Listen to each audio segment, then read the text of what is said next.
Bonjour, donc je vais vous faire une petite vidéo rapide avec les premières petites choses à savoir sur les fonctions affines, donc qui est le chapitre suivant qu'on va faire. Donc les fonctions affines, donc c'est des fonctions, vous en avez déjà entendu parler l'an dernier.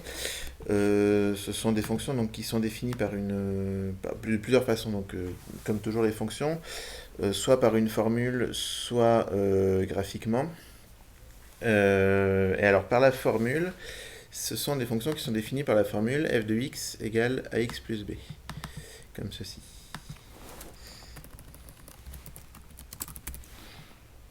F de x égale ax plus b.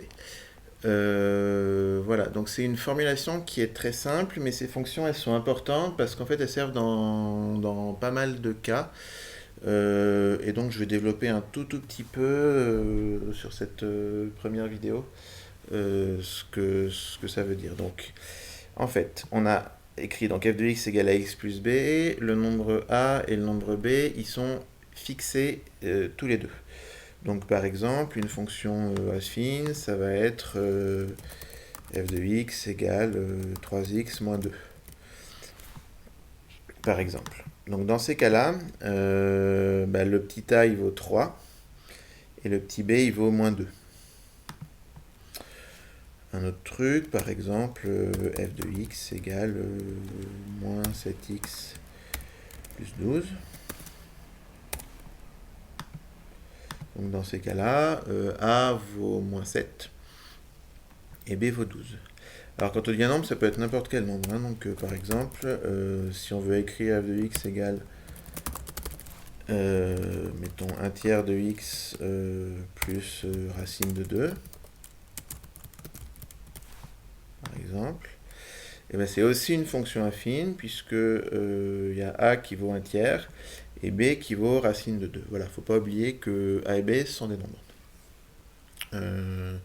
Alors, pour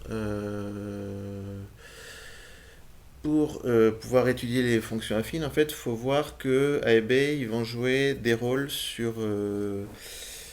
par rapport à la fonction. Alors, un premier truc important, c'est que la représentation d'une fonction affine, représentation graphique, ce sont des droites.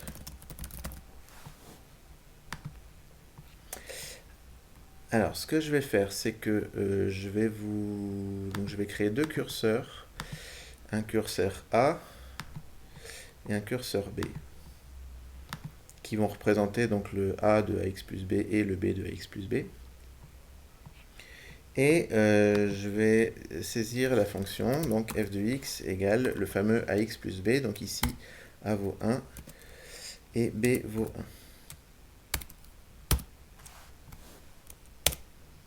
Voilà.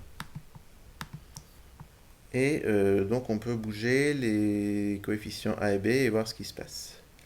Alors, ce qui se passe, quand on bouge le B, on voit qu'en fait, alors déjà, première chose, j'ai oublié de le dire, ce qu'on remarque, c'est que la représentation graphique, c'est une droite. J'ai peut-être pas oublié de le dire d'ailleurs. Enfin, si je ne l'aurais pas déjà dit, je le redis, parce que c'est important, il faut s'en souvenir.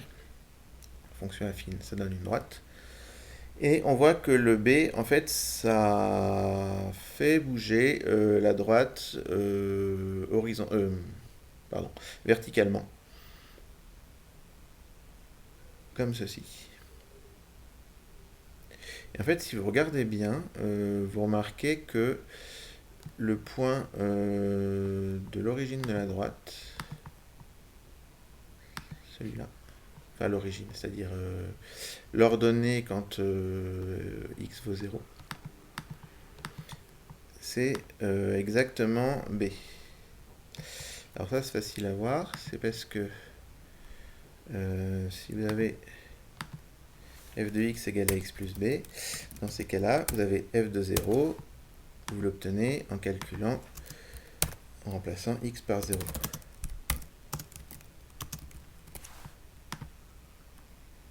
C'est-à-dire, à la place de x, il y a 0 ici. Ça fait a fois 0 plus b.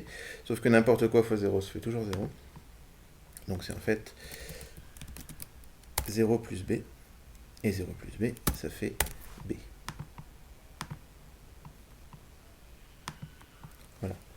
Du coup, c'est pour ça qu'on appelle le B ordonné à l'origine.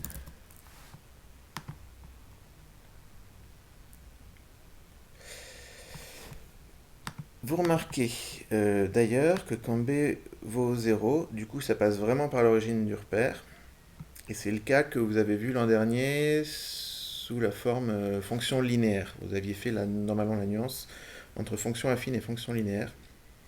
Ici, cette année on ne la fera pas vraiment. En fait, c'est surtout le A qui va nous intéresser. Mais enfin, je voulais quand même vous parler un petit peu du B. Mais donc voilà, il y a cette nuance entre fonction affine et fonction linéaire. La fonction linéaire, c'est quand ça passe par l'origine. La deuxième chose, c'est A. Alors, le A, on appelle ça le coefficient directeur.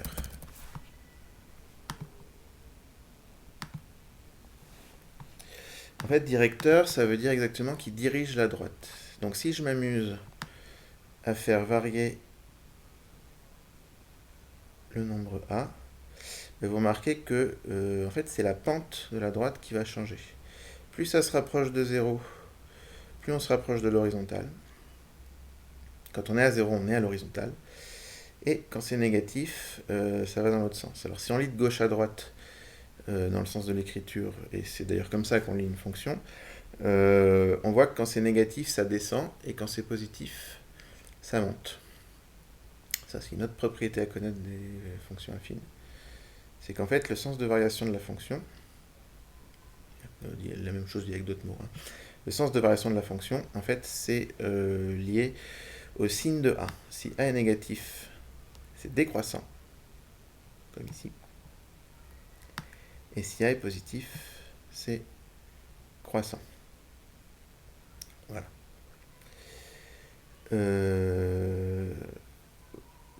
Voilà, je détaillerai, je pense, dans une autre vidéo ce que c'est exactement que le nombre A et quelle influence exactement il a sur le comportement de la fonction affine. Mais déjà, il faut voir ça, c'est que si A est positif, la fonction est croissante, si A est négatif, la fonction est décroissante, et le A, il a une influence sur la pente de la droite. En fait, le coefficient directeur a une influence sur la pente de la droite. Plus il est élevé, plus la droite est pentue. Donc vous imaginez que si vous êtes sur un vélo, avec un coefficient directeur élevé, ben, c'est très difficile de grimper cette pente. Ici, c'est un peu plus facile, mais c'est quand même pas génial. Voilà, et là, c'est un petit peu plus facile. C'est quand même une pente à 10%, ce qui n'est pas non plus simple. Toujours si on est à vélo. Et c'est pareil, si c'est moins 5, on a fortement, si vous êtes à ski par exemple, vous avez des chances de vous casser la gueule. Voilà. Est-ce que j'ai d'autres choses à rajouter? Ben, en fait, non, je vais m'arrêter là pour l'instant avec cette vidéo. Je vais donc vous l'envoyer. Vous envoyer peut-être de petits exercices juste pour voir si vous avez compris ce que c'est AX plus B, est-ce que c'est une droite, etc. à faire pour le début de semaine. Et ensuite, je reviendrai avec une autre vidéo qui parlera plus précisément du coefficient directeur. Voilà. Bonne journée à vous. Merci.